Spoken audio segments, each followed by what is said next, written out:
Dumating na nga si Max para sunduin kami papunta sa Mega Park. Bali may Christmas party kasi kami dito mga nasa McDo. Pero kakaibang Christmas party rito. Imbis na pakain o party, ang pa-Christmas party nila dito katulad nito, puro rides. Bali dito na rin pala lahat empleyado ng McDo. Karamihan dyan mga lokal, mga Quebec, ya, mga Canadian. Bali dito na rin yung mga ka-work namin. Napakadami nila rito, nagsama-sama sila. Pero hindi pa lahat ng nasa store yan. Bali okay na pala kami, papasok lang kami sa park. Grabe yung park dito, parang hindi pang bata. Nasa isip ko yung parang park lang sa World of Fun sa Santa Lucia, pero hindi pala. Nung nandito na ako sa park, nasa isip ko lahat kaya ko. Parang lahat bala ko ni-try. Pero syempre, Pinoy ako, matapang ako eh. Kaya pala nawala bigla sa likod namin yung mga ka-work namin. Nandito na pala nakasakay. Bali dito kasi may bayad kami na $20.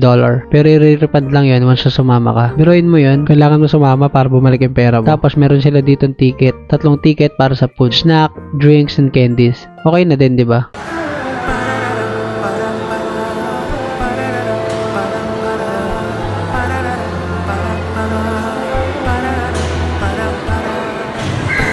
Woke up with the light, the sky so blue above my eyes, with a thankful heart.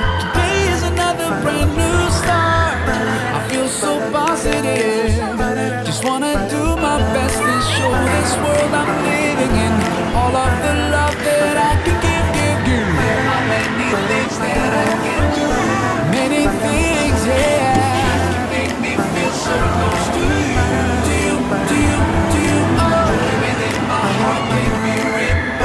Within my heart, when I'm loving you, yeah. Oh, every day's a good day. I put my life in your hands, Allah. You will always lead my way. Oh, every day's a good day. I give my life to you, Allah. You will always lead my way. I love this morning breeze, love how it can refine my soul. I'm so glad to be surrounded by the people I know, filled with happiness. Just wanna give my all and be all that I can be. Share all my love and energy, yeah. Many things that I can do, many things, yeah. Make me feel so close to you.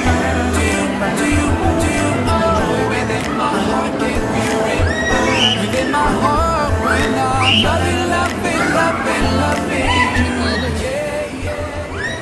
Pumunta na nga kami sa skating. Kumuha na rin ng size si sir para sa kanya. Pero walang available. Ganun din sa akin, walang available na size 10. Kaya size 12 yung nakuha ko. Grabe, nagkanda tapilok-tapilok ako. Dahil malaki nga masyado sa akin yung sapatos. Masyadong delikado kaya tinigil ko na. So bumalik ako para mag-try sumakay dito. Nakita ko yung mga ibang Pilipino. Kasama din pala namin yung isa naming kawork, si Isabel. At yun, niyaya na nga ako ni Kuya Ronnie sumakay. Tibay ni Nico, naka 2 rides na siya. Ayaw talagang bumaba para may gustong patunayan. Partida, babae pa yan. At kasama ko na ibang Pilipino. Pero hindi ko sila kawork, nasa ibang store kasi sila. Bali lahat na nakikita niyang tao dito sa park, lahat yan nagtatrabaho dito sa McDo. Halo-halo, may mga Pilipino, ibang lahi. Ito mga batang to, makatrabaho ko yan. Puro bata pa yan. Pinakamatanda dyan is 20 years old. Halata naman sa sasakyan nila, di ba? Biruin mo, napakadaming rides dito pa nila napili sumakay. Kaya nakisakay na rin kami.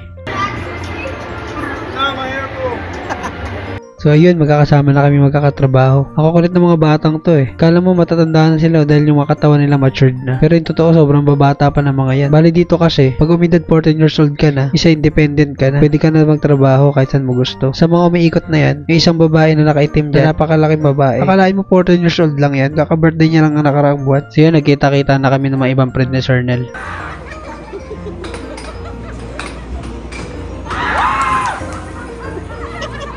Championship na.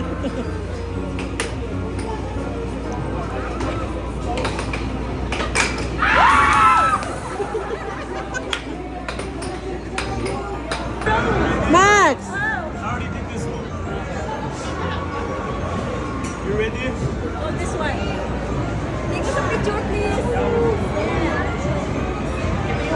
Grabe sa Pilipinas, hindi mo ako mapapasakay sa kahit anong rides dito. Pero dahil minsan lang to, tas libre pa. Eh di sinakyan ko na rin. Sayang lang, hindi nyo nakita yung mga pagtili-tili ko. Bawal nga kasi yung cellphone habang nasa rides ka.